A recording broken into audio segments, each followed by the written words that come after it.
حضرت حذیفہ رضی اللہ تعالی عنہ بیان کرتے ہیں کہ ایک موقع پر رسول اللہ صلی اللہ علیہ وآلہ وسلم نے ارشاد فرمایا، تم میں نبوت باقی رہے گی جب تک اللہ چاہے گا، پھر جب اللہ چاہے گا اسے اٹھا لے گا، پھر نبوت کے طرز پر خلافت ہوگی جب تک اللہ چاہے گا، پھر جب چاہے گا اسے اٹھا لے گا، پھر کاٹ کھانے والی بادشاہت ہوگی جب تک اللہ چاہے گا، پھر جب چاہے گا اسے اٹھا لے گا، پھر جابرانہ بادشاہت ہوگی جب تک اللہ چاہے گا، پھر جب چاہے گا اسے بھی اٹھا لے گا، اور ایک بار پھر نبوت کے طرز پر خلافت قائم ہوگی۔ یہ کہہ کر آپ صلی اللہ علیہ وآلہ وسلم خاموش ہو گئے۔ ایک اور موقع پر نبی صلی اللہ علیہ وآلہ وسلم نے ارشاد فرمایا، میری امت میں خلافت 30 سال تک رہے گی، پھر اس کے بعد بادشاہت قائم ہو جائے گی۔ سیدنا سفینہ رضی اللہ تعالی عنہ بیان کرتے ہیں کہ جب ہم نے شمار کیا تو 2 سال حضرت ابو بکر کے، 10 سال حضرت عمر، 12 سال حضرت عثمان اور 6 سال حضرت علی، جس میں 6 ماہ امام حسن کے بھی شامل ہیں، تو یہ سارے شمار کرنے پر 30 سال پورے ہو گئے۔ کیا آپ کو معلوم ہے کہ ان خلفائے راشدین کا انتخاب کیسے ہوا؟ آئیے جانتے ہیں اس ویڈیو میں۔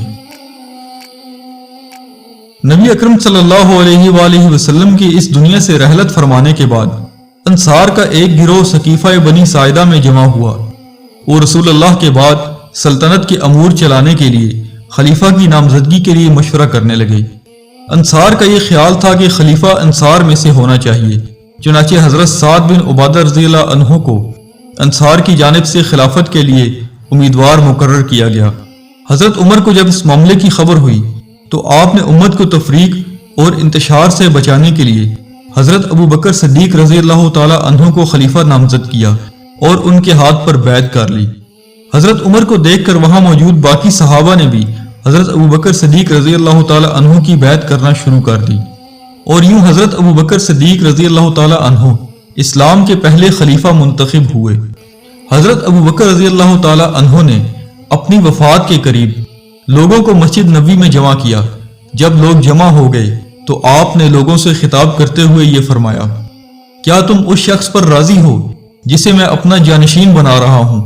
خدا کی قسم، میں نے رائے قائم کرنے کے لیے اپنے ذہن پر زور ڈالنے میں کوئی کمی نہیں چھوڑی، اور اپنے کسی رشتہ دار کو نہیں بلکہ عمر بن خطاب کو خلیفہ نامزد کر رہا ہوں، لہذا تم لوگ ان کی اطاعت کرو۔ آپ کے انتقال کے بعد لوگوں نے حضرت عمر رضی اللہ تعالی عنہ کی بیعت کر لی، اور یوں حضرت عمر رضی اللہ تعالی عنہ دوسرے خلیفہ منتخب ہوئے۔ حضرت عمر نے وفات سے کچھ عرصہ قبل جمعے کا خطبہ دیتے ہوئے لوگوں سے ارشاد فرمایا، میں نے خواب میں دیکھا ہے کہ ایک مرغے نے مجھے 3 ٹھونگے ماری ہیں، اور میں اس کی تعبیر یہ سمجھتا ہوں کہ میری موت کا وقت قریب آ چکا ہے۔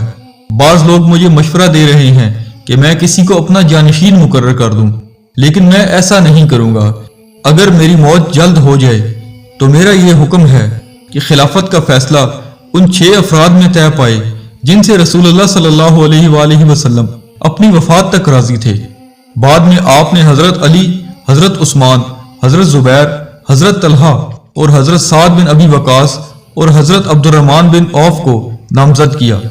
آپ کی وفات کے بعد اس مجلس نے حضرت عبد الرحمن بن عوف کو خلیفہ نامزد کرنے کا اختیار دے دیا، اور حضرت عبد الرحمن بن عوف نے حضرت عثمان کو خلیفہ نامزد کر دیا۔ اس طرح حضرت عثمان غنی رضی اللہ تعالی عنہ کو اسلام کے تیسرے خلیفہ ہونے کا شرف حاصل ہوا۔ حضرت عثمان کی شہادت کے بعد لوگ حضرت علی علیہ السلام کے پاس آئے اور آپ سے خلافت کے امور سنبھالنے کی درخواست کی۔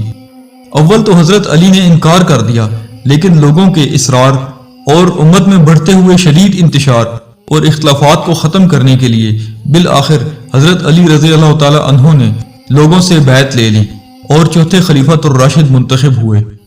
حضرت علی کی وفات کے وقت لوگوں نے آپ سے پوچھا، کیا ہم آپ کے بعد آپ کے صاحبزادے امام حسن کو خلیفہ منتخب کر لیں؟ تو آپ نے فرمایا، میں نہ تم کو اس کام کا حکم دیتا ہوں اور نہ ہی اس سے منع کرتا ہوں۔ آپ نے مزید ارشاد فرمایا کہ میں امت کو اسی حالت میں چھوڑوں گا جس میں رسول اللہ صلی اللہ علیہ وآلہ وسلم نے چھوڑا تھا۔